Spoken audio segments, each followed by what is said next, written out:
अटल बिहारी वाजपेयी और नरेंद्र मोदी एक ही पार्टी के दो नेता, लोकप्रियता के मामले में एक से, लेकिन छवि के मामले में जमीन आसमान का फर्क। अटल बिहारी वाजपेयी एक ऐसे नेता हैं जिन्हें दूसरी पार्टियों का भी पूरा सम्मान हासिल है। अटल बिहारी वाजपेयी की लोकप्रियता ही थी कि 1996 में भारतीय जनता पार्टी ने केंद्र में सरकार बनाई थी। अब एग्जिट पोल के नतीजे ये संकेत दे रहे हैं कि नरेंद्र मोदी की अगुवाई में भारतीय जनता पार्टी की सरकार बन सकती है। लेकिन सवाल ये है कि क्या नरेंद्र मोदी तोड़ पाएंगे अटल बिहारी वाजपेयी का रिकॉर्ड?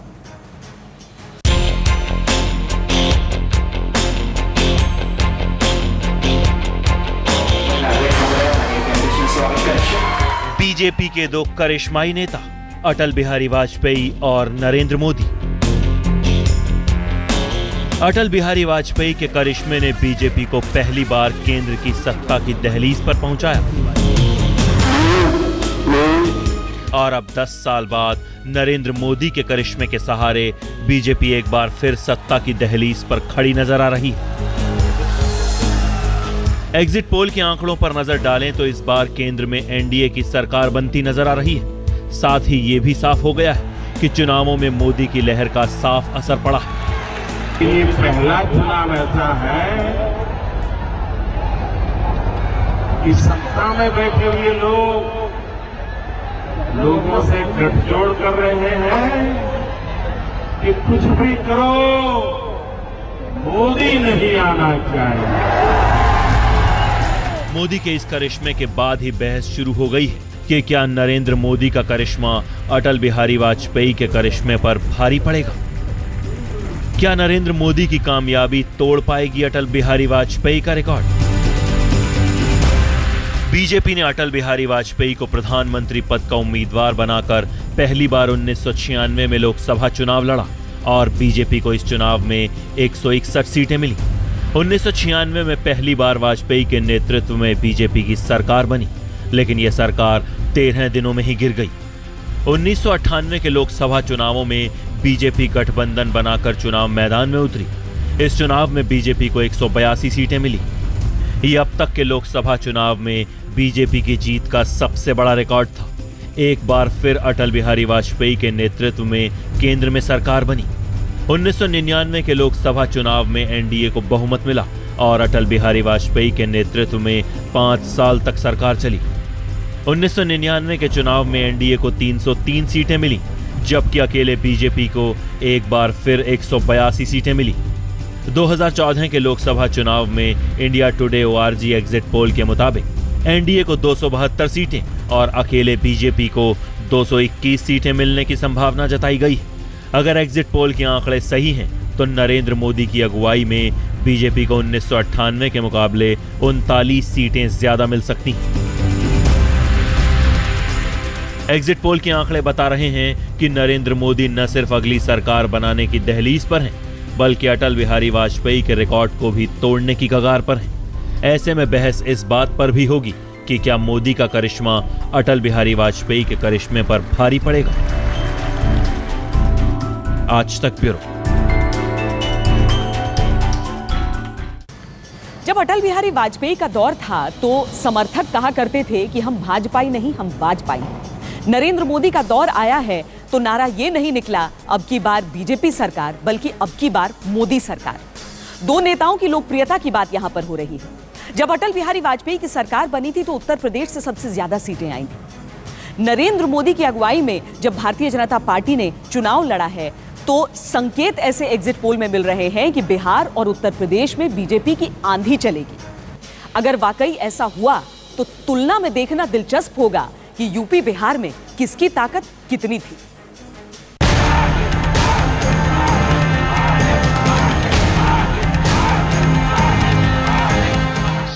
साल शासकों को दिए, 60 महीने एक सेवक को देके, 60 महीने एक सेवक को देके देखो। देश को शासक नहीं, सेवक की जरूरत है। एग्जिट पोल के आंकड़ों की माने तो जनता ने मोदी की पुकार सुन ली। नरेंद्र मोदी को 60 महीने काम करने का कॉन्ट्रैक्ट साइन कर दिया। मोदी विजय पर मुहर लगा दी।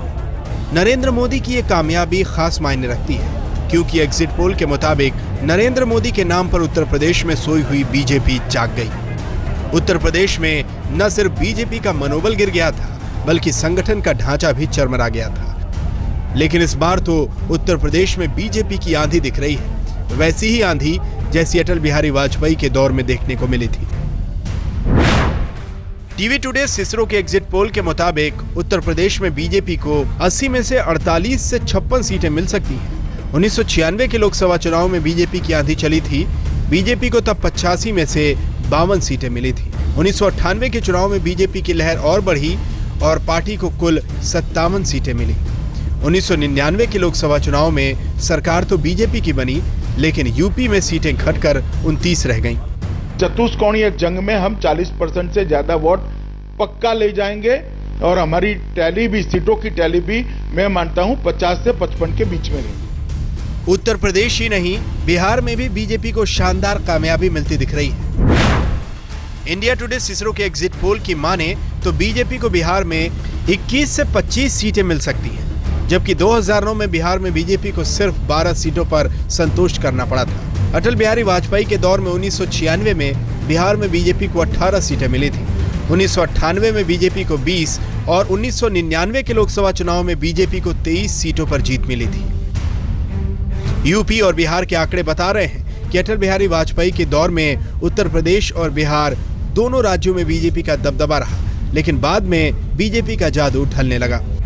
2014 के लोकसभा चुनाव में जब नरेंद्र मोदी प्रधानमंत्री पद के उम्मीदवार बने तो एक बार फिर बीजेपी की किस्मत ने पलटी खाई है। अगर एग्जिट पोल के आंकड़े सही निकले तो ये तय है कि बीजेपी यूपी और बिहार में अपनी खोई हुई जमीन सूद समेत हासिल करने जा रही है। आज तक ब्यूरो।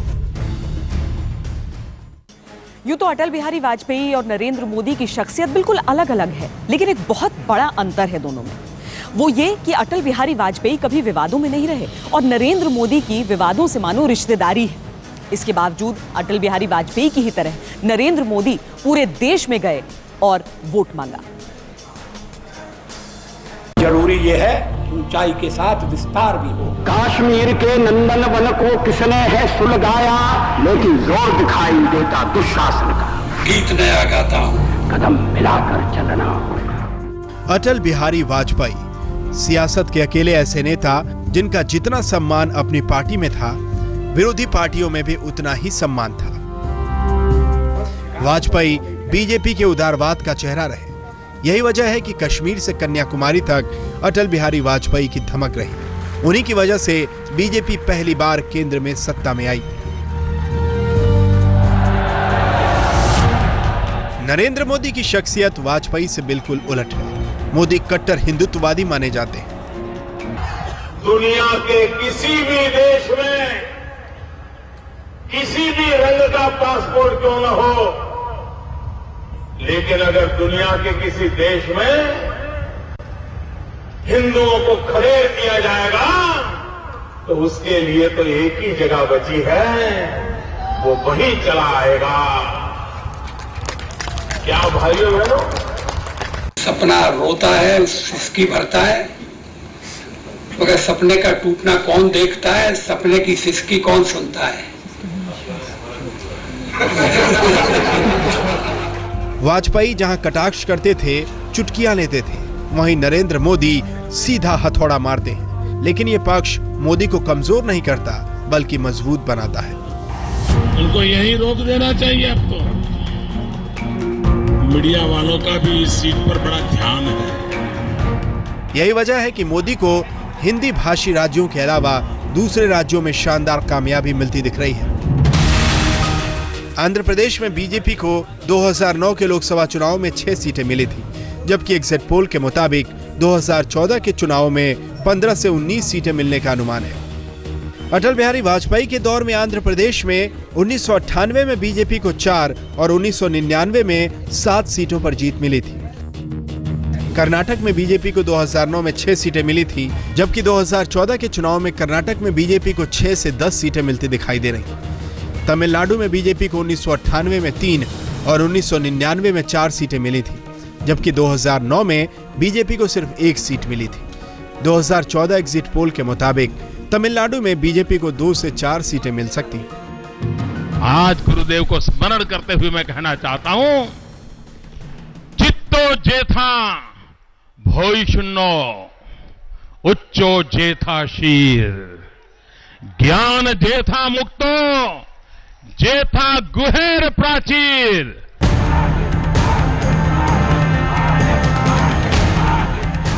पूरब, पश्चिम, उत्तर, दक्षिण, नरेंद्र मोदी ने देश की सभी दिशाओं में चुनाव प्रचार किया।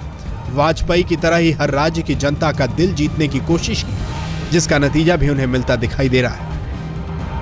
लेकिन वाजपेयी और मोदी की कामयाबी की बुनियाद में एक बड़ा फर्क है, जिसमें वाजपेयी की बराबरी कोई नहीं कर सकता। आज तक ब्यूरो। 1996 में 13 दिन की सरकार के बाद अटल बिहारी वाजपेयी ने गठबंधन सरकार का फॉर्मूला निकाला। चुनाव पूर्व गठबंधन का फायदा मिला। 1998 और 99 में भारतीय जनता पार्टी की सरकार बनी। अब नरेंद्र मोदी वाजपेयी के दिखाए रास्ते पर चल निकले हैं। आओ उधर से दिया चला। जरूरी यह है कि ऊंचाई के साथ विस्तार भी हो। कश्मीर के नंदन वन को किसने? अटल बिहारी वाजपेयी की शख्सियत ही कुछ ऐसी थी कि हर कोई उनकी तरफ खींचा आता था। कदम मिलाकर चलना। नजरबंद नेता किए जिनकी नजरें तेज, अमराग है, अमराग है। बीजेपी राजनीतिक रूप से कभी अछूत पार्टी मानी जाती रही। ये वाजपेयी का ही करिश्मा था कि न सिर्फ वो बीजेपी को केंद्र की सत्ता तक ले गए, बल्कि अछूत पार्टी का दाग भी धोया। 1998 में अटल बिहारी वाजपेयी ने ही गठबंधन की राजनीति की शुरुआत की। पहली बार 24 दल एक साथ आए, एक साथ चुनाव लड़े और केंद्र में सरकार बनाई। मैं अटल बिहारी वाजपेयी ईश्वर की शपथ लेता हूं। वाजपेयी ने 1999 में भी ये करिश्मा दोहराया और उनका गठबंधन प्रचंड बहुमत में रहा। एनडीए को 303 सीटें मिली। की शपथ लेता हूं। ईश्वर की शपथ लेता हूं कि मैं विधि द्वारा स्थापित भारत के संविधान के प्रति सच्ची श्रद्धा और निष्ठा रखूंगा। मैं भारत की प्रभुता और अखंडता अक्षुण्ण रखूंगा। मैं संघ के प्रधानमंत्री के रूप में अपने कर्तव्यों का श्रद्धा पूर्वक और शुद्ध अंतःकरण से निर्वहन करूंगा। मोदी भी अटल बिहारी वाजपेयी की राह पर ही चले। यही नहीं, चुनाव अभियान खत्म होने के बाद मोदी ने दिल्ली में वाजपेयी से आशीर्वाद भी लिया। अटल जी के दिखाए रास्ते पर चलते हुए बीजेपी ने 2014 के चुनाव से पहले छोटे बड़े 25 दलों के साथ गठबंधन बनाया। अब 2014 की जंग के नतीजे आने ही वाले हैं। बीजेपी उन दलों का भी स्वागत कर रही है जो चुनाव में उनके खिलाफ रहे। हम 272 प्लस निश्चित पाने जा रहे हैं। मेरा व्यक्तिगत अनुमान ऐसा है कि हम 300 के आसपास सीट पाएंगे और उसके बाद भी जो पार्टियां भारतीय जनता पार्टी और एनडीए की सरकार का समर्थन करना चाहती है, देश के विकास के लिए हम सबका समर्थन का स्वागत करते हैं। एग्जिट पोल की माने तो सत्ता की जंग मोदी ने जीत ली है। केंद्र की सत्ता के वो बेहद करीब हैं। लेकिन एक और चुनौती है मोदी पर। अटल बिहारी वाजपेयी लोकप्रिय ही नहीं, सर्वप्रिय नेता थे। मोदी को अगर वाकई अटल बिहारी वाजपेयी के करिश्मे तक पहुंचना है तो उन्हें भी सर्वप्रिय बनना होगा। आज तक ब्यूरो।